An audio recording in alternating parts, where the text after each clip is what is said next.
வணக்கம் சொந்தங்களே. இன்னைக்கு அந்த 3 வயசு குழந்தைக்கு நடந்த சித்திரவதை எதனாலன்னு நினைக்கிறீங்க? யாரால? நம்மளால தான்.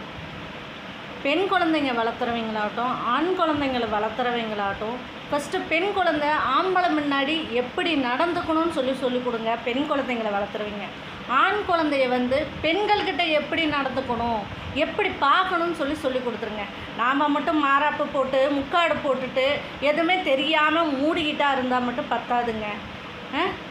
2K கிட்ஸை இப்போ இருக்கிற பிள்ளைங்க எப்படி ரோட்டில் நடந்து போகுதுங்க. கை இல்லாமல், மார்பு தெரிகிற மாதிரி, துப்பட்டா இல்லாமல், பின்னாடி ஜீன்ஸ் பேண்ட் போட்டுட்டு பின்னாடி தெரிகிற மாதிரி இப்படிங்களா ஒரு குழந்தைய வளர்த்துவாங்க?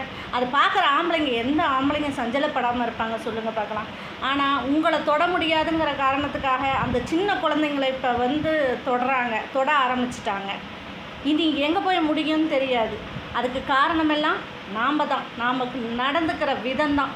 அதை ஃபஸ்ட்டு எல்லோரும் தெரிஞ்சு நடந்துக்குங்க. அந்த காலத்தில் பெரியவங்க இருந்தாங்க, அதாவது நம்ம தாத்தன் கிழவின்னு சொல்லாங்க பார்த்தீங்களா? அவங்க பெண் குழந்தைங்களை எப்படி பார்த்துக்கிட்டாங்க, வீட்லேயும் பார்த்துக்கிட்டாங்க, வெளியும் பார்த்துக்கிட்டாங்க. ஆனால் இப்போ காசு வேலை அப்படின்னு சொல்லி பிஸியாக நம்ம போயிட்டுருக்குறோம். அந்த உலகத்தில் குழந்தைங்கள பார்க்குறதுக்கு நேரம் இல்லாமல் நம்ம வாழ்க்கையும் தொலைச்சிட்றோம், அதோட வாழ்க்கையும் தொலைச்சிட்றோம். எங்கே போய் முடியுதுன்னு சொல்லி நீங்கள் தான் சொல்லணும். அதை நம்மளுக்கு குழந்தை முக்கியமாக காசு முக்கியமானு பாருங்கள்.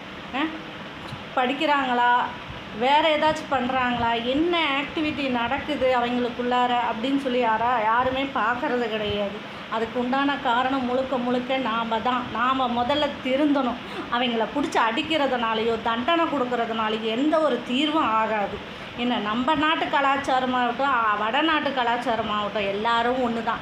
ஆனால் நாம் தான் அதை மாற்றிக்கிட்டு இருக்கிறோம். முதல்ல நாம் அதை சரிப்படுத்திக்கணும்.